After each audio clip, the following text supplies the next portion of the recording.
কচু শাক মাছের মাথা দিয়ে হবে, আবার নিরামিষও করে দেখাবো।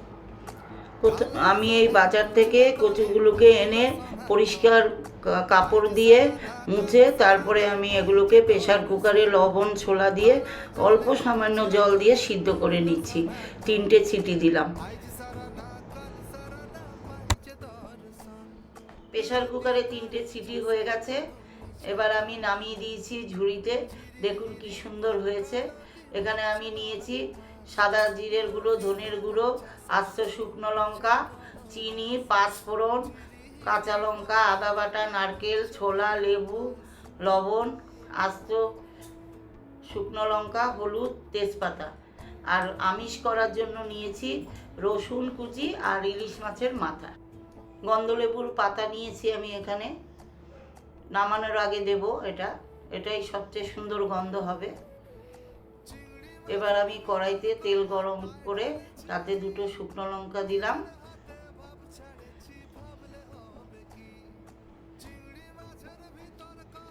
এবার ইলিশ মাছের মাথা দেখতে পাচ্ছেন আপনারা, নুন হলুদ দিয়ে মাখিয়ে রেখেছি। এবার আমি পাঁচফোড়ন দিলাম তেলে, তেজপাতা, নারকেল কোড়া ভালো করে ভেজে দিচ্ছি। এবার ছোলাগুলো ঢেলে দিলাম।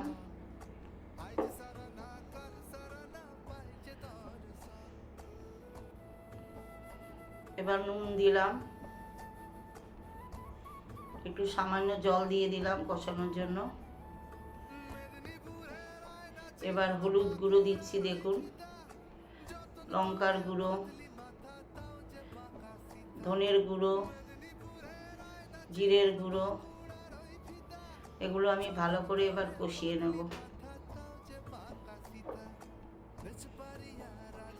এবার সামান্য আদা বাটা দিলাম, একটু আদা বাটা বেশি দিলেই ভালো হয় কচুর শাকে। এবার কচুর শাকগুলো, সেদ্ধ কচুর শাকগুলো আমি ঢেলে দিলাম, নাড়াচাড়া করব, মশলার সাথে কষাবো।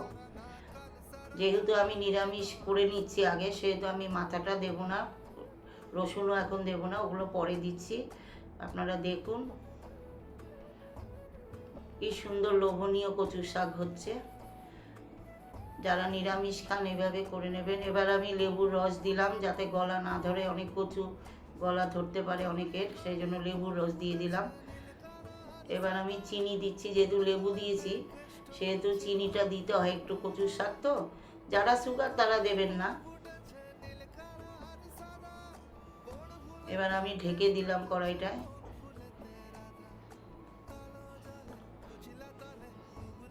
কচুর শাক এবার টেনে হয়ে আসছে।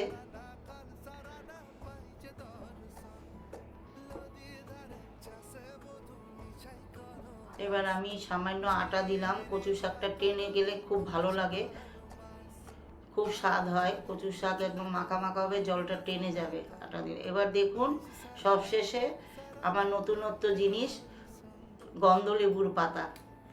এটা দিলে সেন্ট ভালো হয় এবং কচুর শাক খেতে ভালো লাগে। এটা নিরামিষ আমি আগে আমার শাশুড়ির জন্য নামিয়ে রাখছি। এবার আমি এটাকে আবার আমিষ করে দেবো। এবার প্রথমে আমি কড়াইতে একটু তেল দেব, তারপরে রসুন কুচিগুলো দিলাম গরম হওয়ার পরে তেলে। এবার ইলিশ মাছের মাথা 2টো দিচ্ছি, দিয়ে ভাজা ভাজা করব। ভাজা ভাজা হয়ে আসছে দেখুন।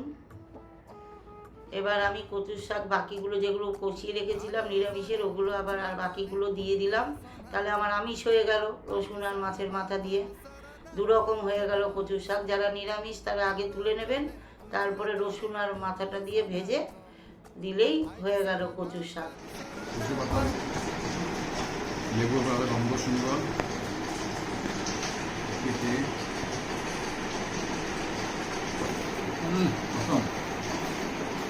আপনারাও খাবেন। আর লাইক শেয়ার আর সাবস্ক্রাইব করতে যেন ভুলবেন না। প্লিজ বেশি করে শেয়ার করবেন আমাকে এগিয়ে যাওয়ার জন্য। নমস্কার।